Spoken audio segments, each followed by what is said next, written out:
So, Yes. good afternoon, everyone. I'm Arya, and on behalf of the entire BITS Embryo team, I'd like to extend a very warm welcome to all of you.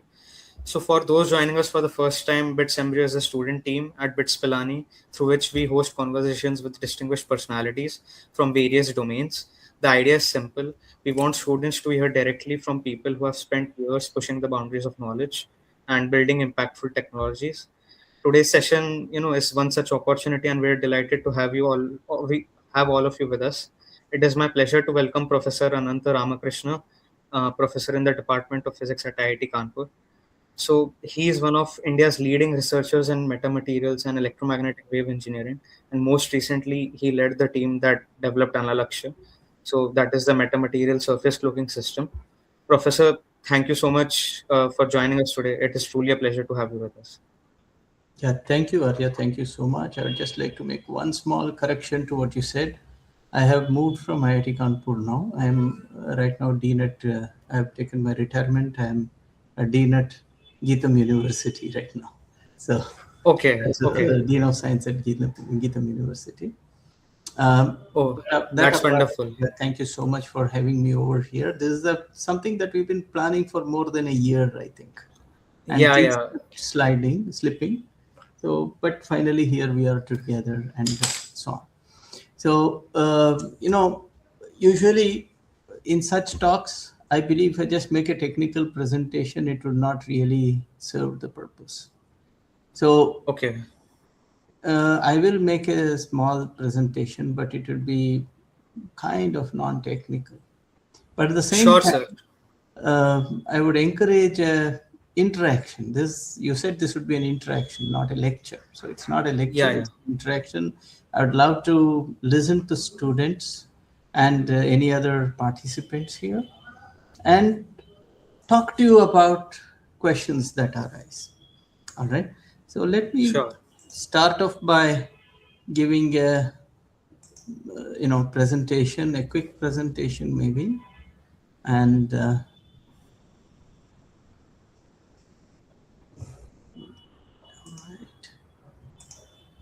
Are you able to see my slides? Yeah, yeah, yeah. They are visible, sir. They're visible? Okay, Yeah. great. So you wanted me to talk about stealth technologies.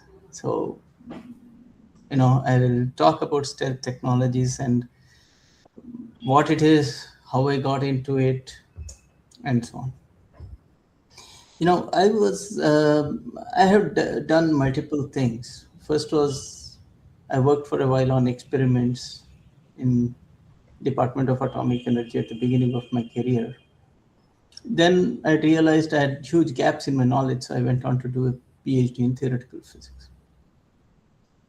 And in 2001, I was working along with Sir John Pendry at Imperial College, where we wrote the first few papers of a field called metamaterials and how you could actually image things using metamaterials very nicely.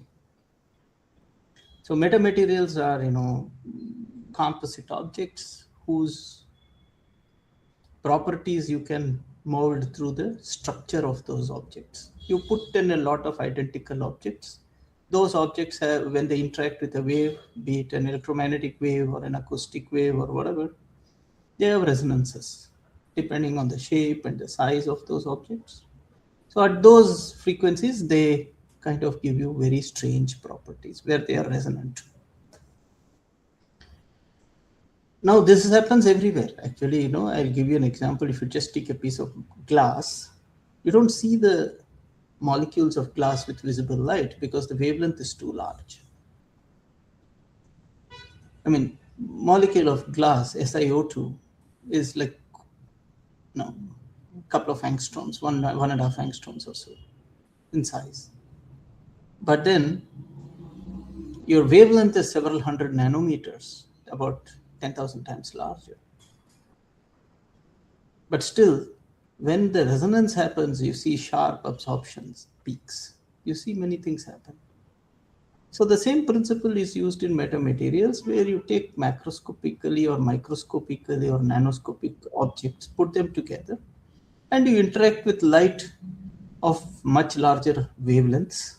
And where they are resonant, you will see very strange properties for that composite made out of those kind of objects. You can create very strange properties like what is called negative permittivity, permeability, negative refractive index, and so on. So this is what initially we were working on. So after I started working at IIT Kanpur, it so turned out that I was doing a lot of very, very esoteric work, simulations, and all the fun stuff that we academics do. No, Yeah. look at the beauty. I'll give a group theoretic argument for something. I'll look at how brilliant I can be by explaining something. I owe it to actually a person, Professor Dr. A.K. Gupta, who was the director of a defense lab at the time, who said, Anantha, this is all fine, but what can you give me useful for defense applications? I need to do something, and what is the defense application you can give me usefully? So, well, I found it difficult. So I said, all right, sir. Let me go back and look at it again. So I said, all right, I think I'm having some problems here. Just 1 second.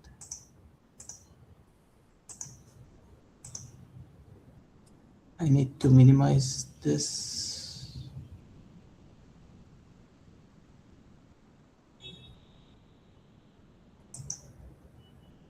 Yeah. So it didn't go to full screen. It stopped. Yeah. So then I said, all right, let's, I would like to kind of look at what I can give them. And one of the things that I started working were materials whose emissivity in thermal infrared could be changed. In radar frequencies, we could produce materials that give you extreme absorption and so on. And along with my colleague, Professor Vaibhav Srivastava, in the electrical department at IIT Kanpur, we started working on microwave technologies, microwave materials, and so on. And the defense labs actually helped quite a bit at that time. So, in terms of funding. But then this whole thing was we were going to the field with a completely fresh, open mind approach as to I have certain new technologies here and what can I do with them? So I have let's say, a set of tools. Now, how do I use them well and what new can I accomplish with them? And central to that was a very solid understanding, which there are a lot of students here. Let me assure you one thing, that if you don't have good understanding, you can't do it. Many people think, jugaad works. To a certain extent, yes, you will be able to get a bicycle going or things like that. But then you won't be able to create technology with jugaad. Jugaad works as a quick fix solution for some things, but you can't create a new technology, which always works, which works with the given parameters and so on. So we got into this area of what we say is stealth technologies, right? And so I will just very quickly take you through this general ideas of stealth. I'm sure you must all have seen these pictures of these three aircraft, which I have put here: the B-2 bomber, the B-2 bombers, and this is the Sukhoi 57, which are all supposed to be stealth aircraft. Now, what you should note here is stealth necessarily means it is not about one frequency where you cannot see it, because a radar can always change its frequency. You can have different kinds of radars. There's also something about infrared where you can see things, no? Because recently you saw how the Iranians shot down a stealth fighter using infrared. So there are all kinds of considerations. So every band of the electromagnetic radiation where the atmosphere is transparent is used to image things. That's what we have to be very clear. Most aircraft, such as these that I have shown here, depend a lot on their capability for stealth by the shape of those aircrafts. They are all shaped such that they deflect off radar into other directions, so that away from the frontal direction, so that as an attacking aircraft goes in, it is not very highly visible. It also adds to materials which are absorbing and so on. But then the shaping is very important. But then if you go to a ground equipment like a tank, what shaping do? You can't do much shaping. You have to content yourself with, you know, that, you cannot, you can park it in any direction. Anybody can see you from any direction and so on. So that is something that is, this concept of shaping is principally limited to attacking aircrafts and missiles. SAR imaging, I have a full slide on SAR imaging. I'll just show you that next. Is possible only by, you need evasion. If you want to evade all this radar imaging, you need to have large bandwidths over which you are compliant. Otherwise, you will be seen at some other bandwidth. Then you have this so-called thermal infrared. All hot objects emit infrared. We all learned it in 12th, right? What was that law? Rayleigh-Jean's law, and then Planck, right? If you remember anything of that time, every hot object emits infrared radiation. So you use that infrared radiation to measure things, and military systems like aircraft have a red hot plume that is visible from kilometers away, hundreds, maybe 80 kilometers away, 50 kilometers away sometimes. But typically, that is another way to image these systems. And so you need to have compliance there. How do you make it compliance? Only to the extent that it is possibility. But we are fortunate that infrared systems cannot see very far, because atmosphere still attenuates it considerably compared to radar. Radar is the key, really. Then you can look at with electro-optical, imaging, where you have near infrared, visible, and so on. And those for ground systems, what you typically do is to try to mimic the background of how you do that. So these are the requirements that we started with us, what we needed to do. Initially, we worked on some esoteric things. Then one day I went into a laboratory where a lot of cloth was lying around, and they were measuring the radar properties. I asked, hey, what's this? So they said, it's all cloth, sir, that the army, etc., they use, and all these have come from manufacturers for testing, and none of them work. So, none of them work. Okay, then we should be able to do something about it, because we know how to get it working. Because by then we had got these understanding. See, the point is research works like this. Initially, understanding happens. You need to be able to comprehend all kinds of things about it. Only then you can get to the implementations. The implications you have to understand. Then you can go to the implementations. If you do not understand the implications, you cannot go to the implementations. So we do that, and then I will talk about here. I just would mention one thing. In the future, we would want adaptive camouflage. Like, you have here a tank sitting here, and this is an Israeli tank actually made by, I think, Elbit Systems, they have a lot of thermoelectric panels on top of them. Each of these black hexagon is a thermoelectric panel. By cooling or letting them be hot, you can actually make this tank in the infrared image down. You can start making it disappear or blend it into the background. You make it vanish. So some things like that, these adaptive coatings are something that would be needed. So you can start mimicking any background you have, or you make your tank look like a car or a cow, for that matter. Right? All right. So let me see.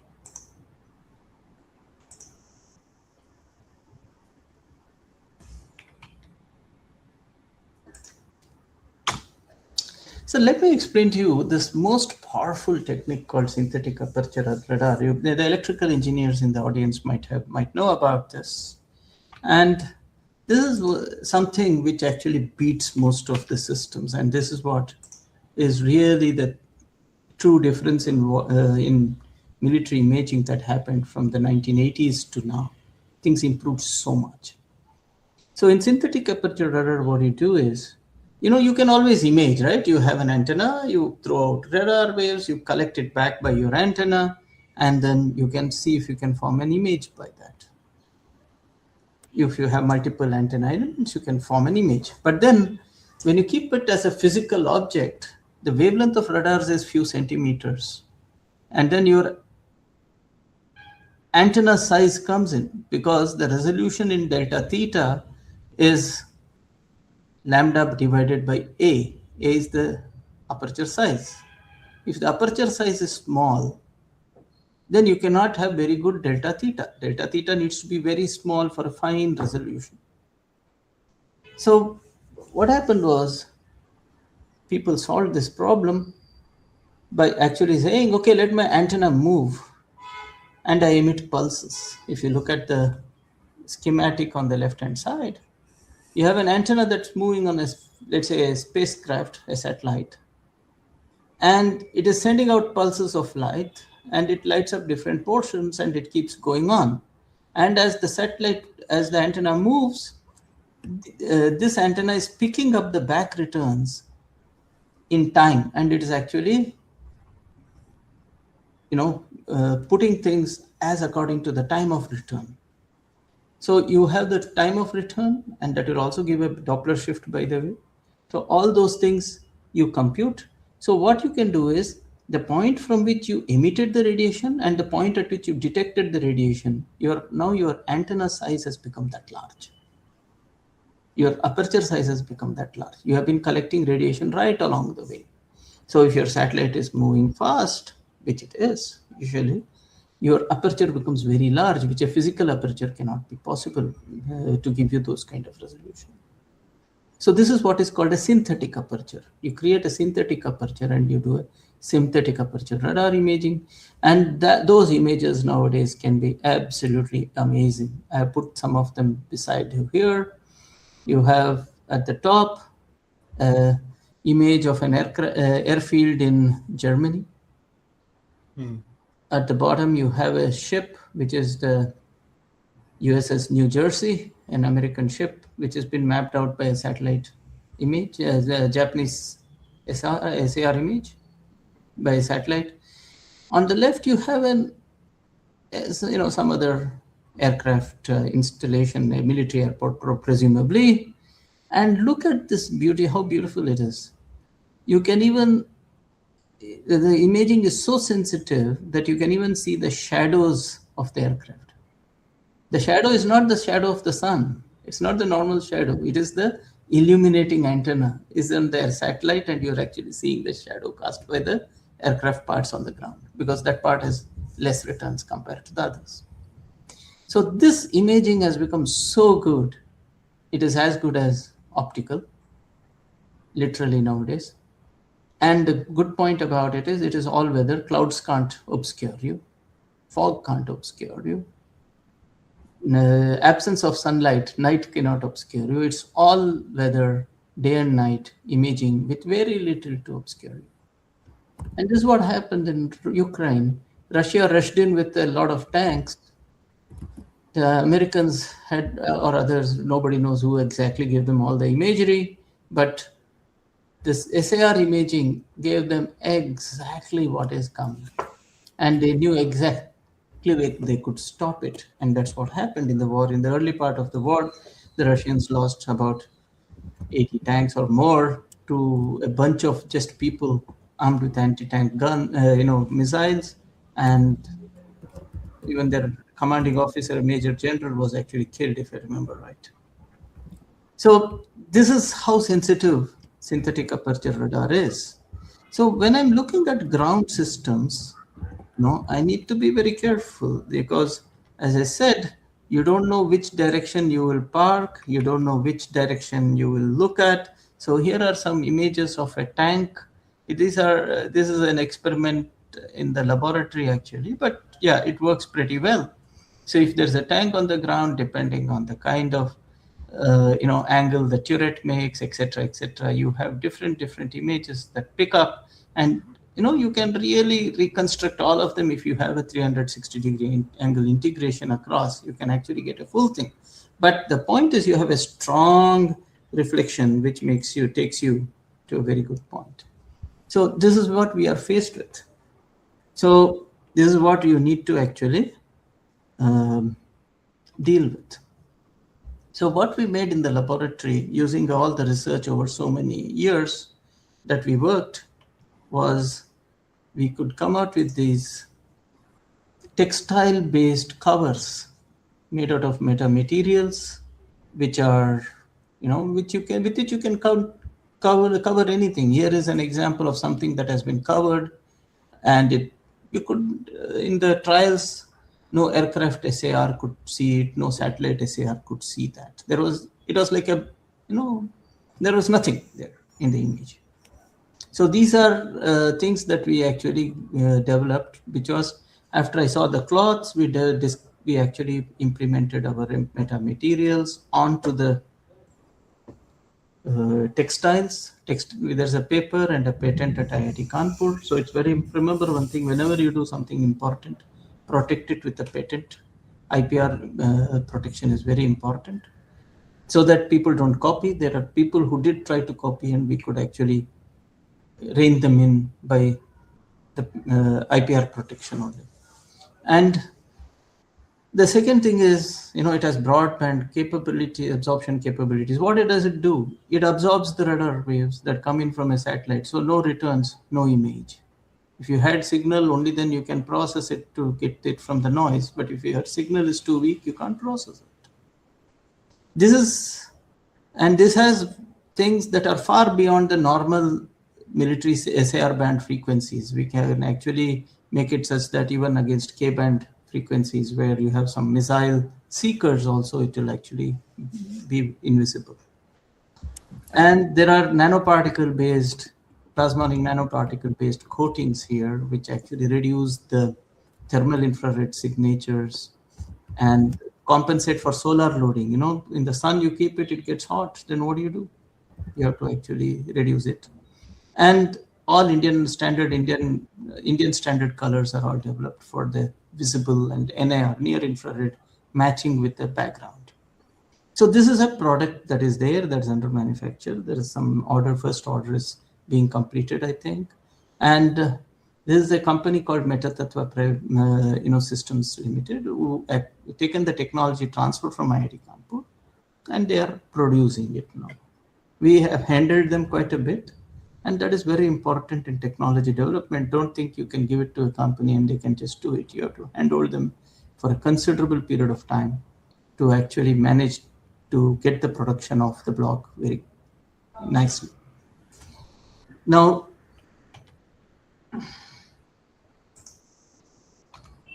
there were things that we developed which were for optically transparent.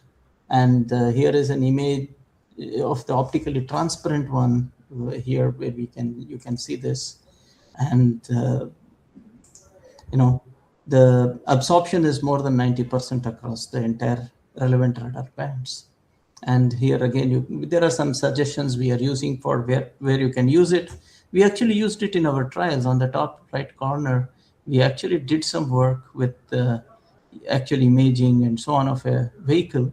And this vehicle, you can see that it needed to move, because when you're working with the battlefield surveillance radar, it picks up only moving things. If it is going to move, how does the driver see? We developed these transparent metamaterials, which we used, and there are special arrangements, special kinds of metamaterials had to be made for allowing air to come in, air aspiration and everything. All those issues were actually carefully taken care.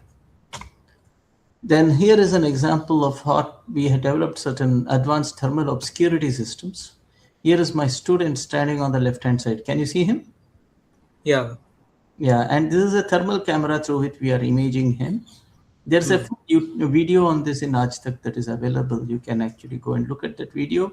So as the student just pulls up the screen slowly, he actually disappears from view. I can show you the video, but in the interest of time, I just took these snapshots.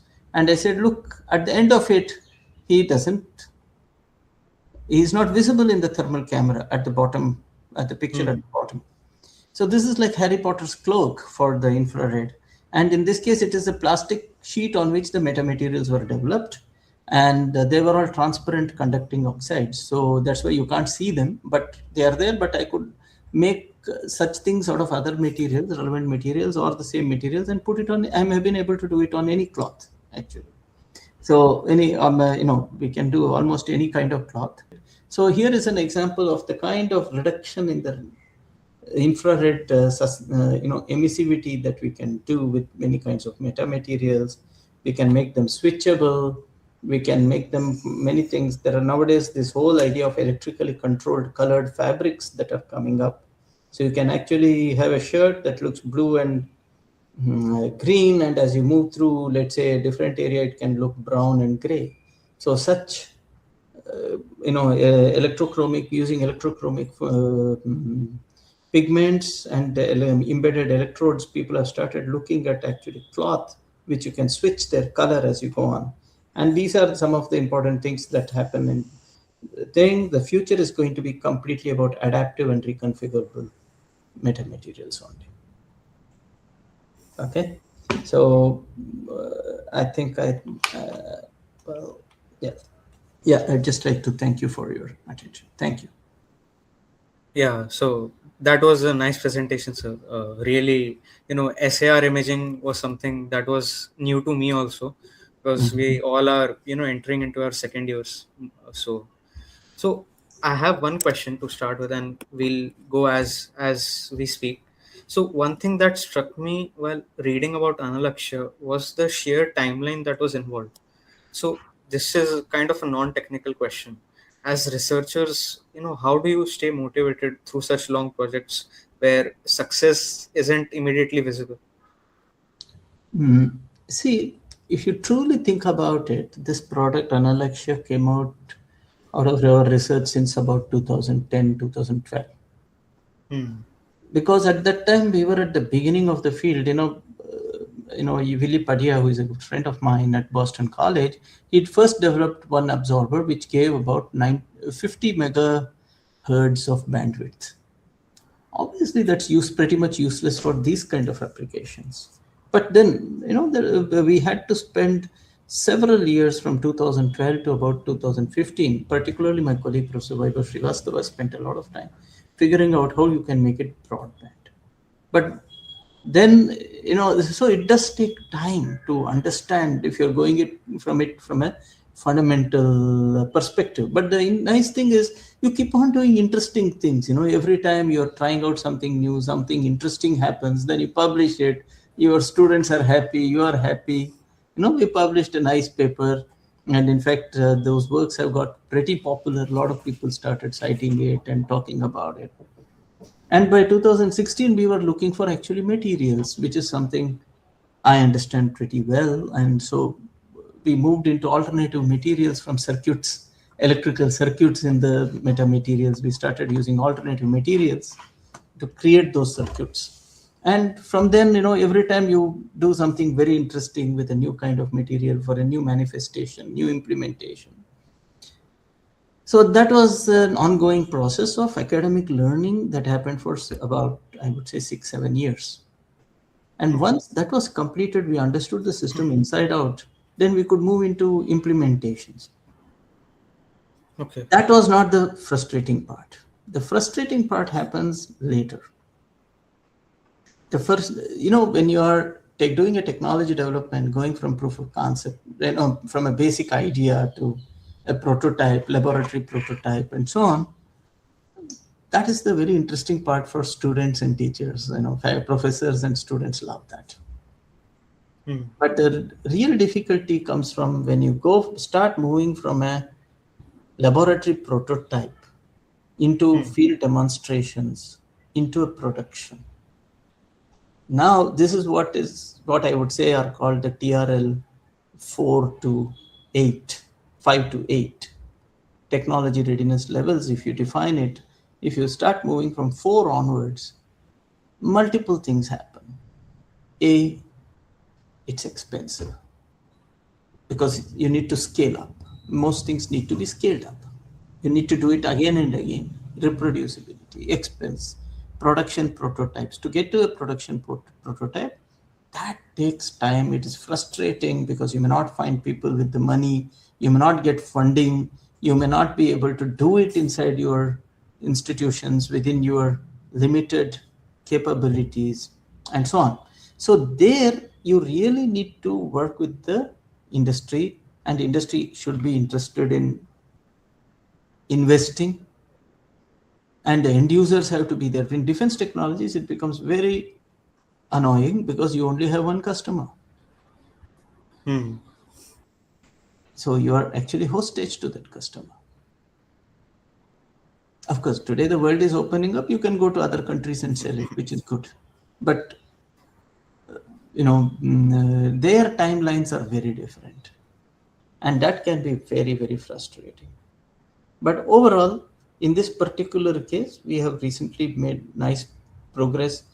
See, the development happened, the testing happened by 2020, but then the understanding of the technology transfer, and then the company taking up the entire ruggedization, they had to spend a lot of money. They had to do a lot of improvements on what materials we use, what do we use, because implementations need something very different. You cannot just use the cloth that I'm wearing and say that this is it, this can be used. There are requirements. This product has about 50 plus certifications. They have been standardized and certified for so many things.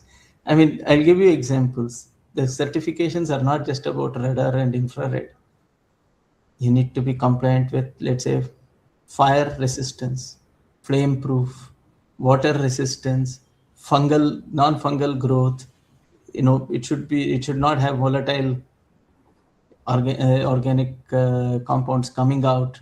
So all those various certifications that are needed, they take you an immense amount of time when you actually develop a product. You need to have immense patience, understanding, because you need to understand so many things to get through these standardizations. Okay, so Yes, sir. environmental testing and so on. So that way it becomes a fairly difficult process, but it is very, at the end of it, you do feel happy. Yeah. Okay, I guess we have a question. Great. So, yeah, so can you, so this is from Advait. Can you please throw some light on how exactly does a metamaterial surface hide the objects? Is it entirely reflecting the incident IR or is it scattering it? How exactly is it mimicking the background? See, let me talk about, every frequency band has a different principle by which we work. You cannot do the same thing everywhere. It doesn't work. I'll give you an example. If you want to hide from microwaves, what do? The radar emits the microwave, throws it at you. So you should not be reflecting it. If you reflect it, you are caught out. It's like you're in the dark, you use the flashlight. And if your flashlight catches an object, you see the object.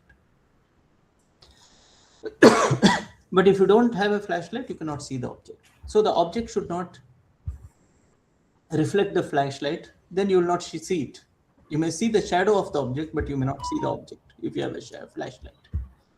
If the object does not reflect the flashlight. Like imagine trying to see an absolutely black object with a flashlight. You won't see the black object, you may see its shadow though. Okay. So that way in radar, what you do is you actually hold back, you prevent absorption. But in the infrared, if you say that I'm an absorbing body, there is no illuminating infrared here, thermal infrared. You are emitting it. If you are a very good absorber, then you are a very good emitter. So you need to cut down the absorbing property. And if you cut it down and make it a perfect reflector, then you will start reflecting. It's like holding a mirror and walking around, and here and there you'll start seeing the mirror. You can't do that. So you need to have a low emissivity surface, which means it will be reflecting, but at the same time, it cannot be like a mirror. You have to make it such that it kind of gives a diffuse reflection so that you meld with the background. Whatever the background is emitting, it is just reflecting that in a diffuse manner. So you can't see it. It will be like, typically what happens is when we take these things and walk around and look at the infrared camera, it is exactly like what you see in the Predator movie. You feel that something has moved, but you cannot see what it exactly is. All right. I mean, Okay. I'll show you a video. Sure. Maybe I'll show you a video.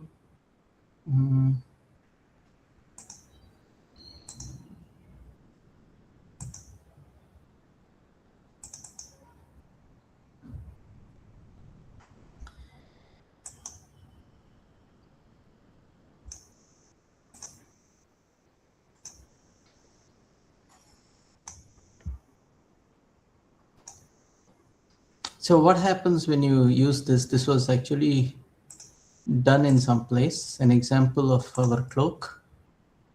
So you have a truck here. Can you see that? And you have two people. Yeah. These are the infrared images.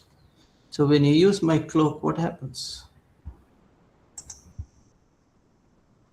Do you see this? Yes, sir. Someone is picking up the cloak. These are actually soldiers in somewhere else.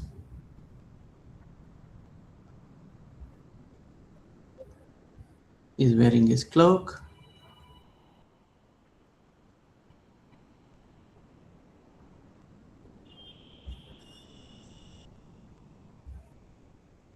Yeah. Now, can you see him?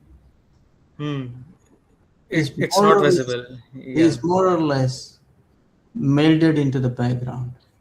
And that's the power of the infrared Harry Potter's cloak.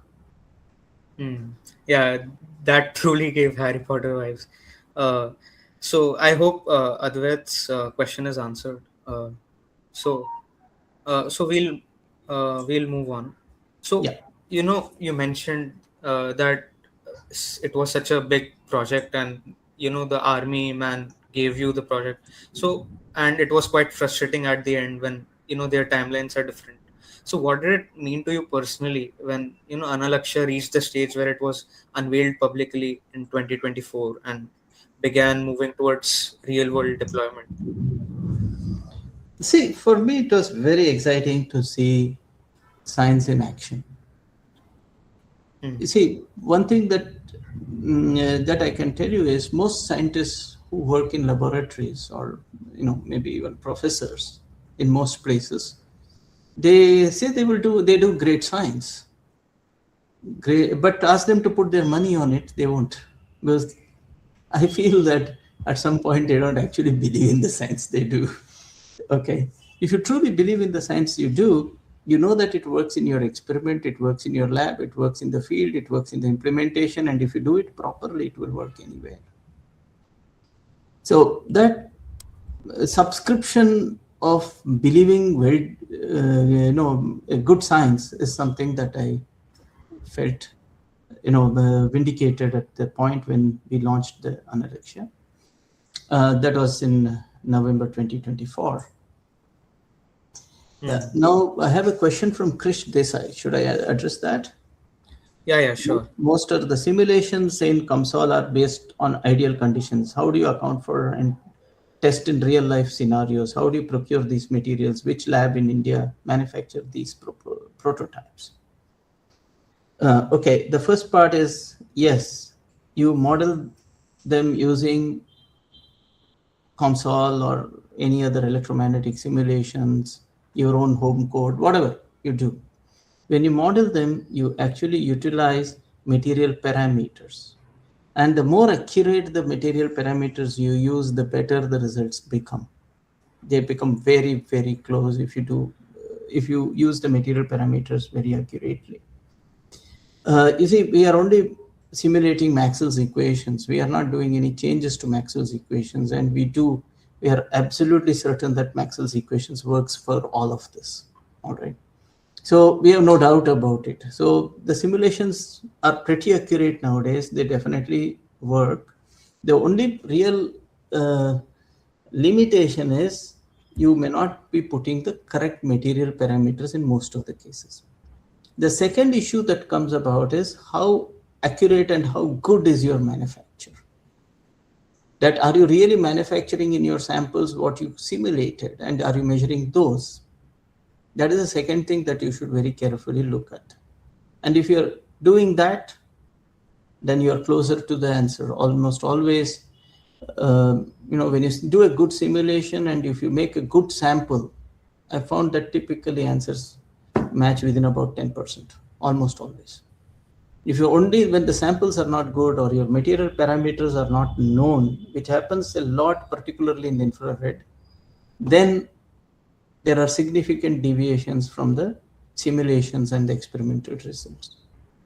And testing in the real life situation, finally, you need to move out to the field in these kind of problems. In other kinds of problems, you have to move it into a prototype or whatever, wherever the simulated environment, environment exists initially, and then the actual environment where your developments are supposed to work, you have to take it there. How do you procure these materials? Well, you need to look at the entire supply chain, which companies offer you what raw materials and so on, which companies, which industry, which shops will be able to print them out, not print them out, will be able to do a laser machining. You may have those resources in many institutions. A lot of possibilities exist. You will have to explore. There is no ready-made answer to these.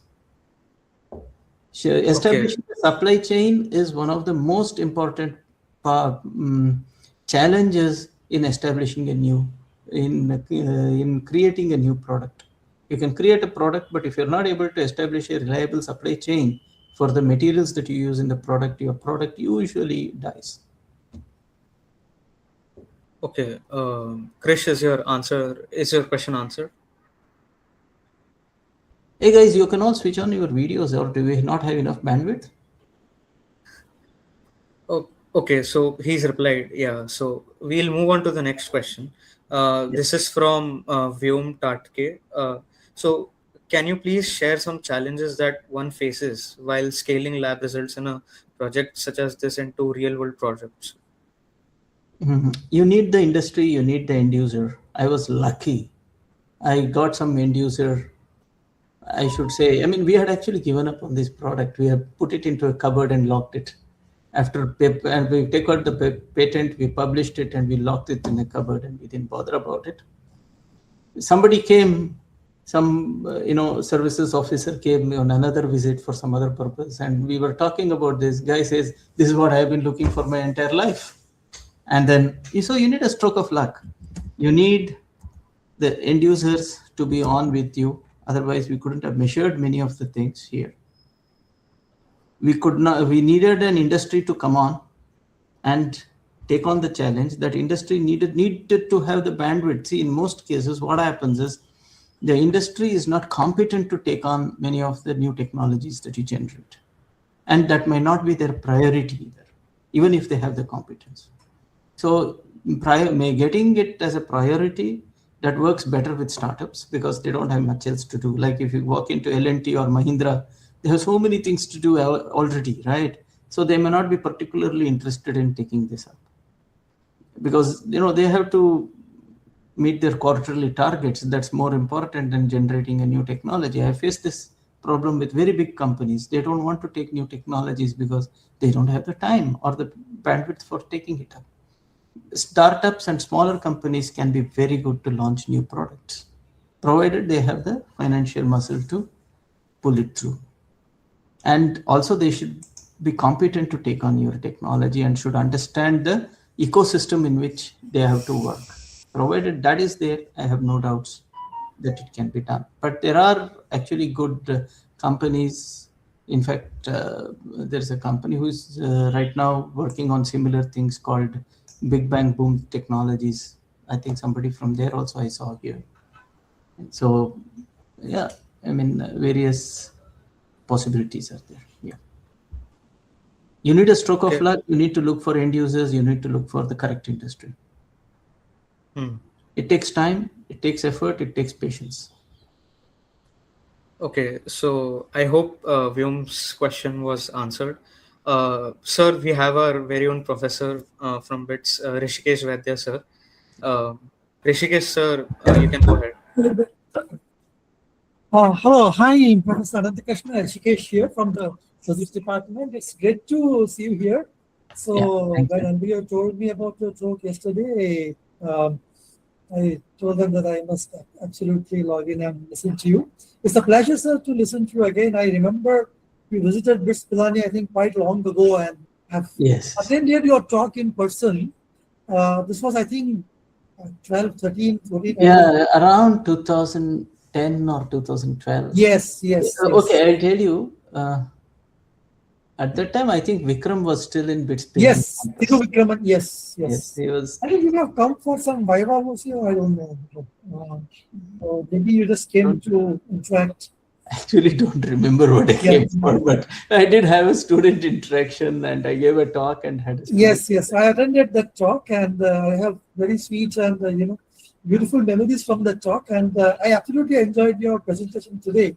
I must tell students that it's one thing for people to do academic research and publish it and become members of various scientific bodies. That's one thing, but it's quite another to bring the research to the fruition in the field. I mean, publishing it was one thing, and bringing it to the field was actually being used by industry, and industry is putting real money, and our defense is putting trust. So that calls for actually the power of the work that's being done. So that's amazing, and you really put it very beautifully today. I just wanted to understand that this metamaterials that you put on different stuff, it works on a wide variety of the spectrum of the data, right? I mean, so the spectrum has to be quite large for them to not catch us in any frequency band. So how large is that frequency band to which these things are invisible? Okay, I can tell you like this. By the way, thank you very much for your compliments. I'll make a small confession. Today, I'm actually bored of publishing papers. Right? I mean, the publishing world has gone through such an astonishing transformation in the last 10 years. Yes. I cannot, most of the papers I can't even bring myself to read because it just seems the same more of the same. Yes, absolutely true.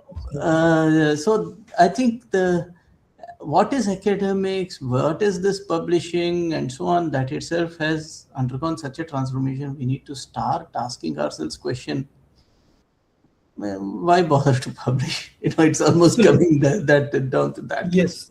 But yes, I mean, you need to communicate your scientific ideas, and that is one medium through which you can do.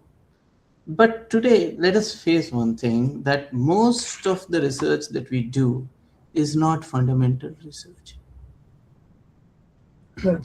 There are hardly, whether it is engineering, of course, it's not fundamental research, but the pity is I see many engineers actually trying to write papers, whereas I think they should be developing products. Exactly. Prototypes and products or processes or whatever, right? Yeah. That is very disappointing actually, but they're all trying theoretical engineering. And they actually try to take a lot of pleasure in trying to say, I gave this new idea and knew something. I mean, if you look at it, it's a matter of detail. It's nothing fundamental, right? You're not, most engineers or scientists for that matter, do not establish in any new, real, fundamentally different process or a fundamentally different mathematical procedure or anything in every paper. Most of them concern applications to new configurations with different kinds of materials. I mean, if you think about it, it's more of a game of permutations and combinations. How many combinations? You run through the same process on different materials and publish or in a different order or whatever. Yes. So it's only permutations. So given that we are all working on applications mostly, if you do not actually start producing applications of the work, that would be a shame, isn't it? True. That would be a terrible shame. Why do you want to put so many years of your life or so many months of your life even and do something out of which nothing comes out? Because it was applied science, applied engineering, and nothing comes out of it as an application or a product. That I think is a sheer waste of time. And unfortunately, around the world, we are all producing papers. It's not just India. We are all producing papers and papers and papers. I'll tell you something. I was thinking about it when I was, when I took my retirement. I was thinking a professor maybe 30 years ago would have felt a lot of pleasure. He would have printed out all his papers he published in life, his books and papers, and maybe gone home, sit at home, and say, "Look at this big pile. This is what I produced in my life." Today, the point is, all of that work that I have done would not even fill a small fraction of a micro SD card if I put that together. It's true. It's very, very, what you say, it is very, very humbling if you think about it. So I think publication can never be the end of an applied scientist or an engineer. And believe me, not more than 1 or 2% of the people are doing any fundamental science.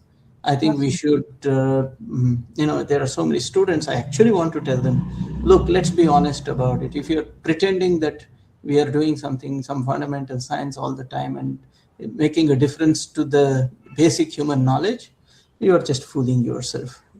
You don't fool anybody else around, you're just fooling yourself.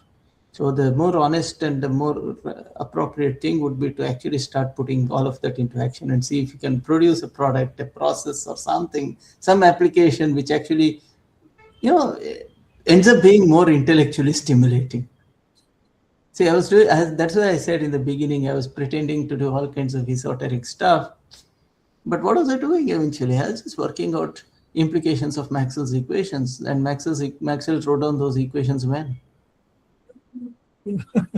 1870s. Exactly. 150 years later, I was still talking about esoteric implications of that. That would be fooling myself. So I'm glad I actually walked out of the trap. I look at it as a trap. At least I'm doing something more interesting. Took your retirement well ahead of your tenure, I'm sure, right?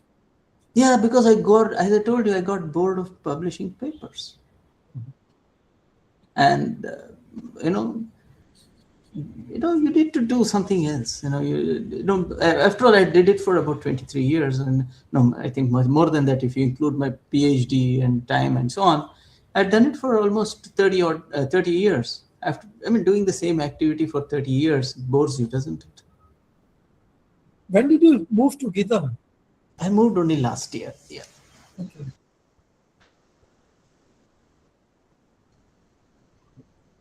I think just a line for students that when Professor Anantha Krishna says that it's moved out of the publication, what is implying is that not all publications are equally impactful, and for students it means if you are publishing, that means you are doing some impactful science. But impactful science is one thing and publishing is another, and very often the union is vanishingly small between the two. Yeah. See, you still need to publish, you need to communicate. I do agree on that. I don't say publication itself should be banned or something, but I think the amount of importance we give publication in our academic system has to reduce tremendously. Yes. Well, I am a high energy physicist, particle physicist, Right. and I must tell you that in particle physics, no significantly new idea has come in last almost 3 to 4 decades. Of course, standard model has been developed. There is really no new idea, stunningly new idea which has come in. I'm talking about 3 to 4 decades now. See, there also we are mainly working out the implications of known knowledge, whether it is spiraling binaries, gravitational waves, whether it is the implications of the standard model. There is some amount of work on the neutron oscillations and things like that, neutrino oscillations and so on. But really there also we are at an impasse. Actually, we are at an impasse in the whole of physics. From the 1960s, the new knowledge generation, of course, is happening in life sciences quite a bit now, because we have come to the new understanding of macroscopic animals, animal life, and so on. For example, how our immune system works, or the fact that we have an entire biome living within us which is different from us. There are more cells of bacteria and others living within us than the number of cells that we have. So these kind of new knowledge generation, new understandings, fundamentally new perspectives are emerging now in life sciences quite a lot. But somehow in science, in physical sciences, I believe we are more working out the implications of known fundamental principles. Thank you so much. Thank you, sir. Okay. Sir, I have one question actually. So while I was, looking up about you in one of your interviews, you have mentioned something along these lines, that rather than simply following problems that others around the world are already working on, researchers should identify problems that are genuinely relevant to the society they live in. So I found that to be a very powerful idea. So could you elaborate more on what that philosophy means to you? Okay. See, we always say, no, science is global. I think a lot of people say science is global. You must have heard this statement repeatedly. Yeah. I would say this: science is global in content. You see, the things that you do in India, in Australia, in USA, Europe, everything, the content is the same. But science is actually local in context. Because, you see, give or take, the best definition of science that most people have been able to come up with is science is what the scientists do. So a scientist is a human being, a social creature. So obviously what the scientist does will be extremely rooted in the social context of that scientist. Yeah. We are social animals, right? I mean, we cannot be compartmentalizing our science, that when I do science, I think of how science is done in the US. Outside my laboratory, I'm back in India. I'm back in Pilani or in Kanpur or right now in Vishakhapatnam. Can't do that. We are we are a holistic human being. We cannot compartmentalize ourselves so much like that. So if you are doing the science that is relevant to your society, your circumstances, then you will be more happy. You will be more in balance. What your society can afford, that is the kind of facilities you can have. You will not be able to build a $100 billion accelerator if you just feel like that. Although we are actually affording gravitational wave detectors and so on in India, but it is better to be very rooted in the society that you are in. Then you would be very balanced. If you live in the US, go and solve those problems. That's okay. But staying in India, if you are starting to do some research on a disease which is particular to a tribe in Brazil, that doesn't make sense, right? Why? I mean, you have tribes in India. Why don't you actually do the research on the diseases particular to them? Yeah. When you have access to data, you actually feel a sense of connectedness. The science you do actually becomes far better, and so on. I'm just trying to expand on the basic idea of what I said. Yeah.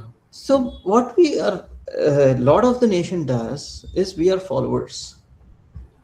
Look at any research paper that somebody has written from India. Professor so and so declared this, discovered this effect, and published this in, let's say, Science magazine, the journal.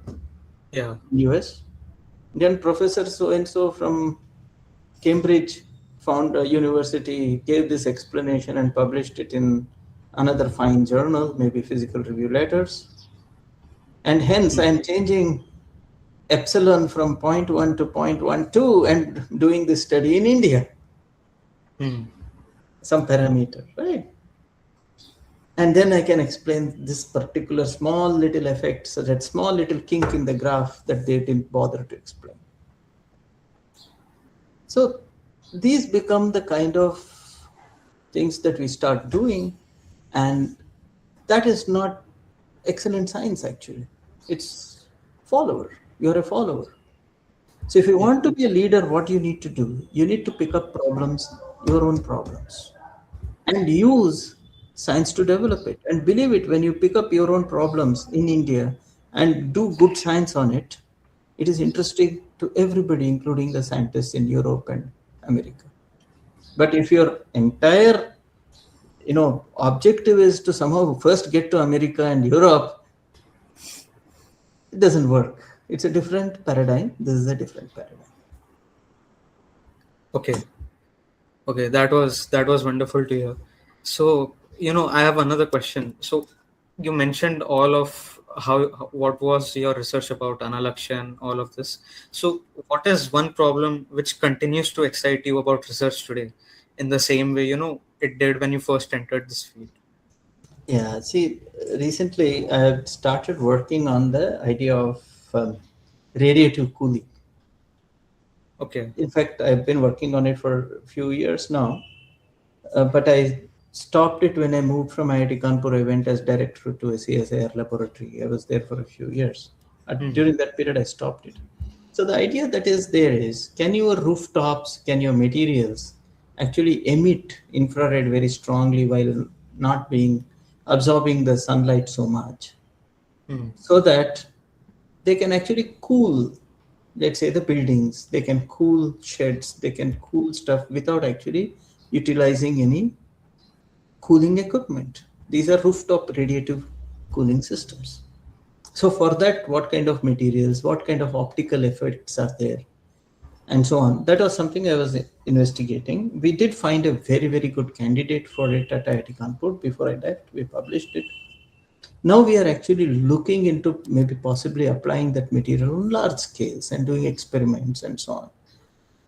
So these are some of the things that you can do, and there are so many applications that are possible out of such materials. Okay. That Okay. is That one was. problem that I would say. Then there are significantly large number of problems, mostly pertaining to big challenges in life, which is what I'm now exploring. Yeah. Hmm. Hmm. That's very interesting, sir. So okay, we'll move on. So we have a question from Akshat. It's in the chat. Yeah. Sir, what qualities do you observe in students who eventually grow exceptionally well in the field of research? Okay. What qualities do I observe? Um, the students are curious. They want to explore, but at the same time, they learn discipline and learn to work hard. Hmm. See, discipline is actually part of a very, very important part of research and scientific development, which you don't talk about many times. See, unless you're disciplined, your results on the computer doesn't converge. All right, you may put in your all kinds of programs and then go away, but you have to attack it in a very, very disciplined manner. Mentally, you have to have a thought structure. You need to discipline your thoughts to make it very organized and structured. So typically what I see is students who do exceptionally well in the area of research become extremely disciplined. They pick up the fundamental understanding very, very well. It is those people who have understood their fundamentals very well who eventually do well in research. They are the people who create new things. They are the people who create wealth in society too. So you have to understand the fundamentals, be very disciplined, hardworking, curious, open to challenges, open to ideas. Then you do very well. Okay. I hope Akshat's question is answered. I have a question. So, what is something about being a scientist or researcher that people outside academia rarely appreciate? What is it that they rarely appreciate? See, let me put it like this: scientists are not glamorous people, Hmm. right? A good scientist spends majority of his or her time inside a laboratory, at a desk, at a computer, doing calculations, reading things, understanding things, designing things, and so on. It doesn't work like in a movie where you just go and pop a bead on top of a non-working prototype and it starts working. So unfortunately, what we have in society is this caricature of a scientist, where either they are, what do you call them, nerds. Your gen would say that scientists are nerds, or they are so brilliant people, they just toss a coin and it goes and solves the problem. So that both of them are extreme exaggerations, Scientists are pretty normal human beings who have families, who have children, who have parents, you know, who take care of all their daily responsibilities, like taking the children to school or trying to figure out what the child will do after school, you know, in which university, which college the child has to go, and so on. So scientists have pretty normal human lives, which is what I think society probably does not understand. They either expect you to be a nerd or you expect to be so brilliant and a fixer for everything. Neither of those pictures work. Scientists are good at what they do. They may be pretty bad at many other things like finances and so on. So that needs to be understood. They are not supermen, they are not nerds. Okay. Okay, so we have a question from Mukund in the chat box. Sir, how do you find your thin interest or domain and know exactly what you want to research on? And then how do you find the problem statements in that domain that can be solved with one's limited exposure and knowledge? Mukund, first of all, I'd ask you, are you a student? What are you doing now?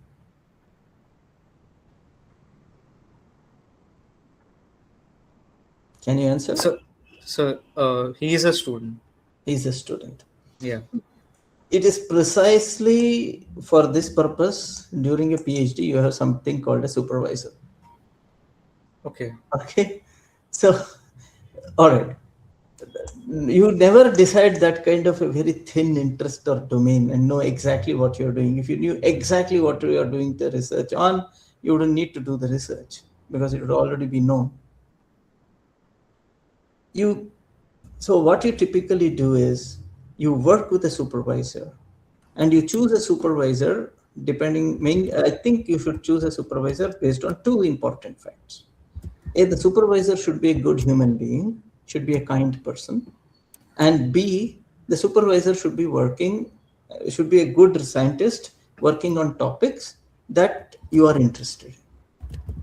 And it can never be that narrow. If it is extremely narrow, it becomes very difficult to cope up with any supervisor. And at BTech level, you want to do also, there is something called a supervisor for a project. And the project supervisor is put in precisely for that reason, that as a BTech or as a beginning PhD student, you wouldn't have the depth to understand what to exactly do your research on. Whereas a supervisor has spent years doing that. So the supervisor guides you and places you at a point where you can be reasonably productive at that stage. Where you can be reasonably productive, you can find out something, you can do a few interesting things, you can find something new, and so on. So the right thing to do would be to identify a good faculty supervisor. And as I said, two criteria: good human being, good kind person. Second criterion is should be good at research. And that is second, by the way, always. Okay.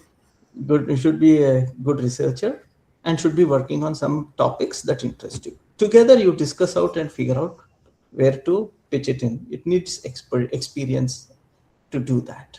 Without experience, you cannot just go and find out a problem. By the way, I also failed to find good problems when I was working without a supervisor in the Department of Atomic Energy, where I started my career. It's only during my PhD I really figured out it's a process you need to go through. That was the time when I really was guided by a supervisor and I slowly figured out what is happening. And by the end of your PhD, you're able to figure out problems which you can solve. Okay, yeah. So his question is answered. Anybody else has any questions can raise their hands or put it in the chat box.